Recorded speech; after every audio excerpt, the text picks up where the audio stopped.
Problem statement. The channel below carries a discharge of 10 cubic meters per second of water with a velocity of 1 meter per second. If the channel is designed for maximum hydraulic efficiency conditions, what should be the bottom and the side slope of the channel? The question in this problem is what should be the bottom, what should be the bottom B, and then the side slope of the channel, which is this, the side slope of the channel.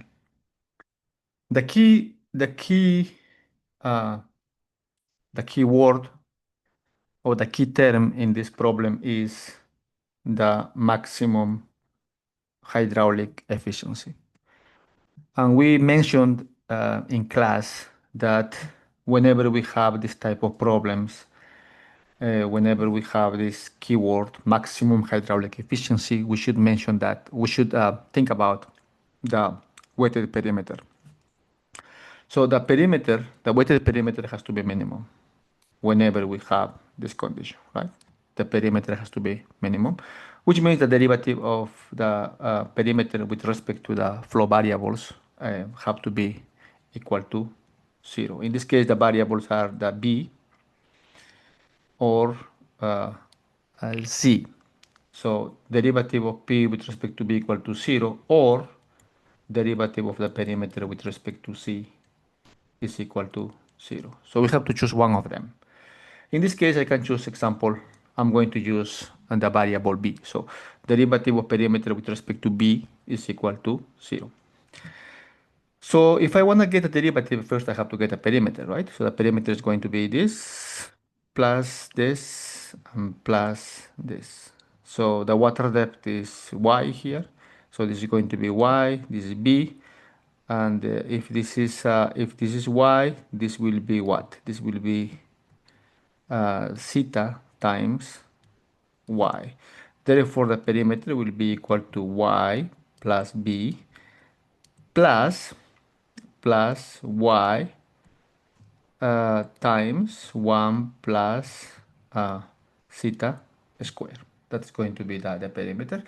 But the water depth is 2, so therefore the perimeter is going to be 2 plus B plus 2 times square root of 1 plus theta square.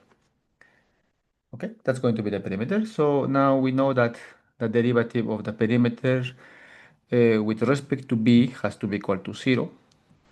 Okay, so I'm going to apply that. So derivative of perimeter with respect to B is equal to 0. Derivative of 2 with respect to B is 0. Derivative of B with respect to B is going to be 1 plus 2, and I have a derivative of square root of 1 plus theta square, right? So this is going to be derivative of 1 plus theta square to the 1/2. I know the derivative of xn is equal to nxn minus 1, derivative of x with respect to whatever parameter I have, right? So therefore, I can do the same. I can apply that equation here. So it's going to be 1 plus 2 times 1 plus theta square to the 1/2. So it's going to be 1/2 1 plus theta square, 1/2 minus 1 is going to be minus 1/2, and I have a derivative of 1 plus theta square with respect to, sorry, partial derivative with respect to b. Okay, so from this I'm going to have, okay, I have a 0 is equal to 1 plus 2 and 2 cancel, so it's going to be only 1. So it's going to be 1 plus theta squared to the minus 1/2, so that is equal to 1 divided by 1 plus theta squared, the square root of that, right? And derivative of 1 plus theta squared with respect to b. Derivative of 1 with respect to b is 0, and derivative of theta squared is going to be 2 theta, derivative of theta with respect to b. Okay, so from this, then we can say derivative of theta with respect to b is going to be equal to minus 1.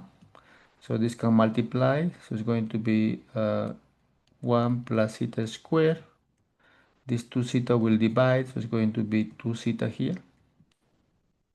Okay, so that's going to be the derivative of theta with respect to b. Okay, so I have a one equation here. Also, you can notice that the area is constant, and the reason is because the problem tells me the flow discharge is 10 cubic meters per second, and also the velocity is 1 meter per second. We know that the flow discharge is equal to area times velocity. So 10 will be equal to area times 1. Therefore, the area will be 10 square meters. So the area is constant. So if the area is constant,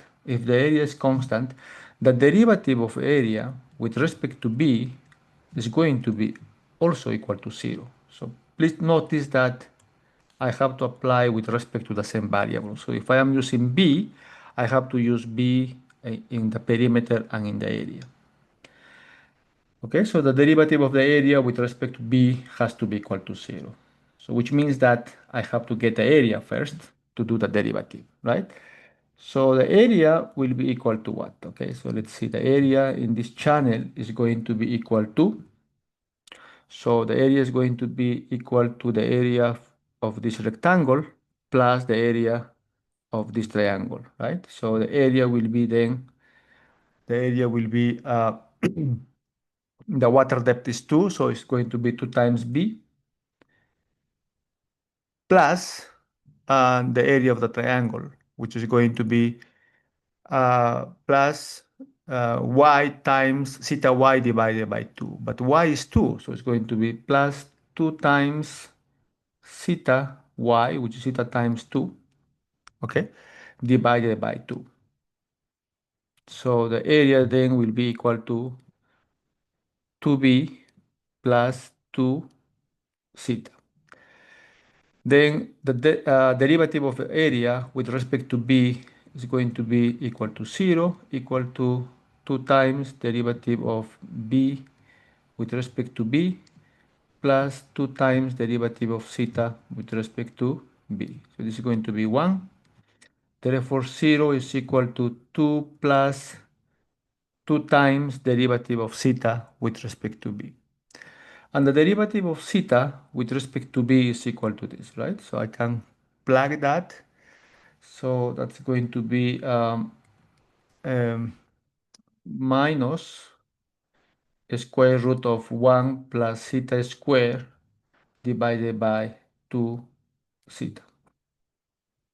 Okay, so I'm going to have here 2 is equal to, we can divide, so it's going to be 2 is equal to the square root of 1 plus theta square divided by theta. So if I do a little algebra here, we can say 2 theta is equal to square root of 1 plus theta square. We can square this. I have a 4 theta square is equal to 1 plus theta square. Therefore, 3 theta square is equal to 1, and theta will be square root of 1 divided by 3, which means that also theta is equal to 0.577. Okay, and then I can plug this value in the area. Example, I can plug in the area, and then we can get a value of b. So if we plug the value of b, b is going to be equal to 4.42 meters. Okay. You can plug it here. Area is 10. I know the value of theta. Therefore, b is going to be 4.42 meters. And that will give me the answer of theta and b.